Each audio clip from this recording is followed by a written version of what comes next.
नमस्कार मित्रों, मैं अनुराग हर्ष एक बार फिर आपको स्वागत करता हूं अपने कार्यक्रम द अनुराग हर्ष शो में। जैसा कि आपको पता है कि भारत और चीन के बीच में युद्ध जैसे हालात पैदा हो गए हैं, तो हम आज इस पूरे विवाद को समझेंगे, देखेंगे आखिर क्या है ये विवाद और कहां भारत और चीन के बीच में दरार आई है। मित्रों, मैं सबसे पहले आपसे आग्रह करना चाहूंगा कि इस चैनल को आप सब्सक्राइब कीजिए। जैसा कि आपको मैंने पहले भी कहा कि मैं इस नए चैनल के साथ काम शुरू कर चुका हूं, तो आपका सहयोग बड़ा अपेक्षित है। कृपया इस चैनल को आप सब्सक्राइब करें और नीचे घंटी का बटन है उसे भी आप दबा दीजिए, ताकि हम जैसे भी मुद्दे पे बात करें आपके पास तुरंत पहुंच सकें। तो लीजिए, आज का हमारा मुद्दा हम बात करने जा रहे हैं।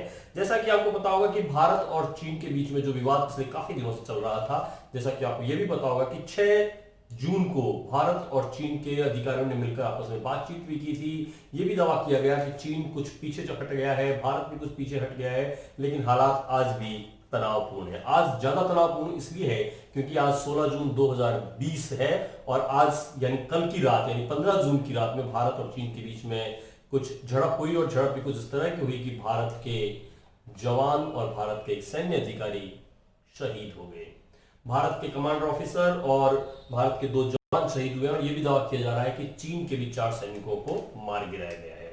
मैं यहां पर बताना चाहूंगा कि भारत और चीन के बीच में संबंधों को अच्छा करने का प्रयास किया गया था। अगर आप पीछे जाएं, थोड़ा सा फ्लैशबैक में अगर आप जाएंगे, यहाँ पे आप स्क्रीन पे देखे होंगे कि किस तरह से भारत के प्रधानमंत्री श्री नरेंद्र मोदी और चीन के राष्ट्रपति जी जिनपिंग जो है वो आपस में मिल रहे हैं, गलबैयां हो रही हैं, कभी झूले झूले जा रहे थे और कभी हम मंदिर के किनारे बैठकर उनको चाय पिला रहे थे। हम बहुत लंबी चौड़ी बातें कर रहे थे, बहुत लंबी लंबी हम बातें करने के बावजूद भी आखिर वहीं आकर खड़े हैं जिसका हमें डर था। हम क्यों चीन के साथ इतना घुल मिलना चाह रहे थे, ये समझ में नहीं है। देश की विदेश नीति किस तरह भारत को आगे लेकर जा रही है। हम चीन से विवाद में हैं, हम पाकिस्तान से पहले से विवाद में हैं, नेपाल एक नया नक्शा बना के हमारे ऊपर कब्जा करने की कोशिश कर रहा है, श्रीलंका से हमारे संबंध अच्छे नहीं है। कुल मिला के चारों तरफ से भारत को घेरने की कोशिश हो रही है, लेकिन शेर डरते नहीं है, शेरों के पीछे जो पड़ते हैं उन्हें ही नुकसान होता है। खैर, हम आगे इस मुद्दे के ऊपर चर्चा करने जा रहे हैं। मैं आपको बताना चाहूंगा कि जो अभी जो मुद्दा है वो गलवान घाटी के आसपास का हिस्सा है। गलवान घाटी जो है वो भारत और चीन की जो सीमा है उसके आसपास का जो क्षेत्र है वो है, और ये आज जो कल रात को जो झगड़ा हुआ वो 1967 के बाद 1967 के बाद पहली बार भारत और चीन इस तरह से लड़े हैं कि वहां पे कुछ लोग शहीद हुए हैं भारत के और चीन के लोग मारे गए हैं। डोकलाम में भी हमने लड़ाई हुई थी, हमारी डोकलाम में भी हम इसी विवाद को लेकर आए थे।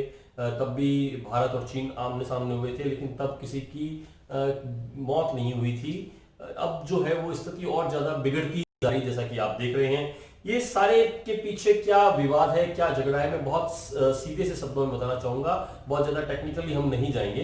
मैं आपको सीधा बताना चाहूंगा कि भारत जहां पे खड़ा है वहां और चीन जहां खड़ा है वहां दोनों तरफ दोनों की सेनाएं बहुत सामान्य तौर पर रही थी। जहां पे जो एक लाइन कंट्रोल बना हुआ है उसके आगे तक जाके भारतीय सेना जो है वो अपनी गश्त करती रही है। चीन जो है जहां तक था वहां से आगे तक गश्त करता रहा है, वहां कोई दिक्कत नहीं थी। लेकिन अब चीन जहां बैठा था, पहले से जिस जगह पे चीन बैठा था वहां से हटके चीनी सैनिकों ने, जहां एक तो जगह होती है जहां बैठ के सिर्फ नजर रख रहे हैं, एक ये कि आप नजर रखते रखते आप वहां से भी आगे बढ़ गए।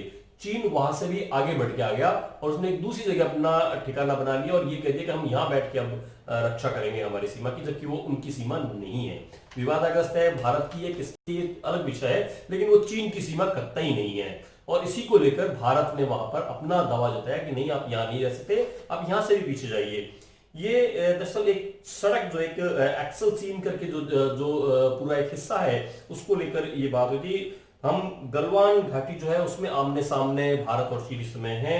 ये एक हाफिज मॉनेस्ट्री आपने नाम सुना होगा, वहां से अगर मैं बात करूं तो थोड़ा सा आगे दारमुक और दौलत बेग वैली जगह है, वहां से के बीच में जो एक सड़क जो है उसका निर्माण भारत अभी कर रहा है और चीन के पेट में वहीं से दर्द हो रहा है। दरअसल ये एक बहुत लंबी चौड़ी सड़क है जहां पर भारत का ये मानना है कि हमारे सैनिक पैदल जाके वहां पे गश्त करते हैं, वो हमारा हिस्सा है और हमें हमारे क्षेत्र में गश्त करने के लिए पैदल चलना पड़ता है। इसलिए भारत है करीब 2 दशक लगा के 2 दशक पिछले 20 सालों से वहां पे सड़क का निर्माण चल रहा है। तो 2 दशक में भारत ने सड़क बना ली है और भारत अब वहां पे सड़क के बाद में अपना हिस्सा जो काम कर रहा था उसको लेकर चीन का विवाद है।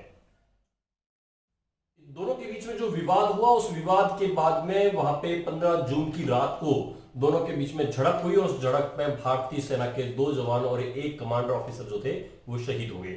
यहां पे मैं आपको बताना चाहूंगा कि चीन की जो सीमा है वहां पर 5 जगह जो है वो फ्लैश पॉइंट बने हुए हैं। ये जगह है नाकुला से लेके ईस्टर्न लद्दाख सेक्टर जो है उसके बीच में कुल 5 जगह ऐसी बनी हुई है जहां से चीन आगे बढ़ना चाहता है, चीन वहां से कब्जा करना चाहता है, लेकिन भारतीय सेना उनको रोकने में सक्षम है और रोक भी रही है।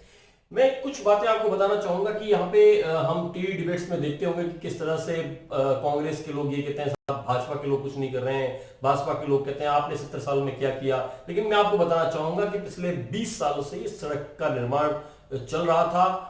सरकार कोई भी रही हो, लेकिन सेना ने बहुत मुस्तैदी से वहां पे काम किया है और हर सेना ने अच्छा काम किया है। अभी भी चाहे नरेंद्र मोदी की सरकार है, चाहे कोई भी वहां पे रहे केंद्र में, वो निश्चित रूप से चीन से लड़ने में सक्षम है। और अभी की सरकार जो है वो भी लड़ने में सक्षम है, क्योंकि लड़ती सरकार नहीं है, लड़ती जो है वो सेना है। और सेना ने बहुत शिद्दत के साथ वहां पे चीन को उसकी औकात दिखाने का काम किया है।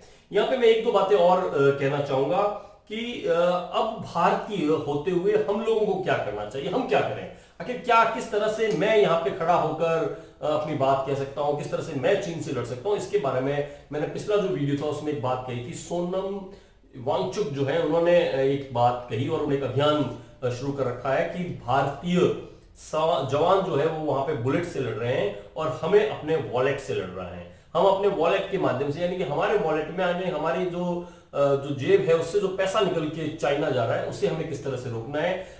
हालांकि हमें इसके लिए बहुत संघर्ष करना पड़ेगा और सोनम वांगचुक ने बहुत ही गंभीरता से ये बात कही। उन्होंने कहा कि हमें जो हमारे मोबाइल में जो ऐप हमने चीनीज ऐप डाउनलोड कर रखे हैं उनको हटाइए। काम हम 1 वीक में कर सकते हैं, अभी कर सकते हैं और मैं हटा चुका हूं।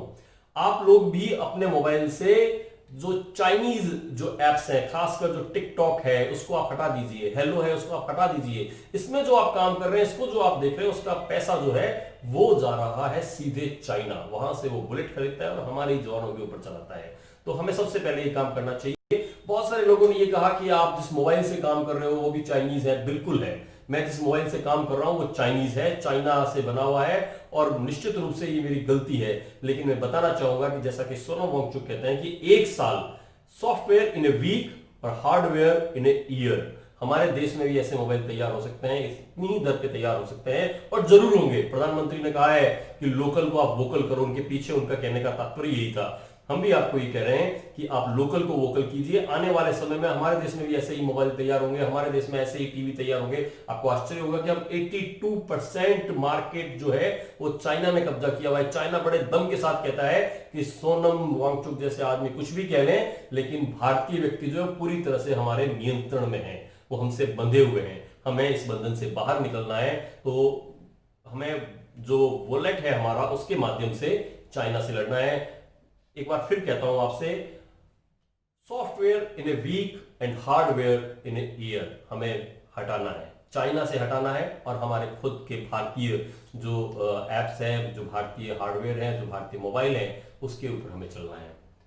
चलिए, चीन के इस मुद्दे के साथ ही हम राष्ट्रवाद की बात करते हैं। धन्यवाद। अगले मुद्दे पर फिर आपसे मिलेंगे, लेकिन तब तक आप हमारे ये चैनल सब्सक्राइब कर लीजिए। Thank you. जय हिंद।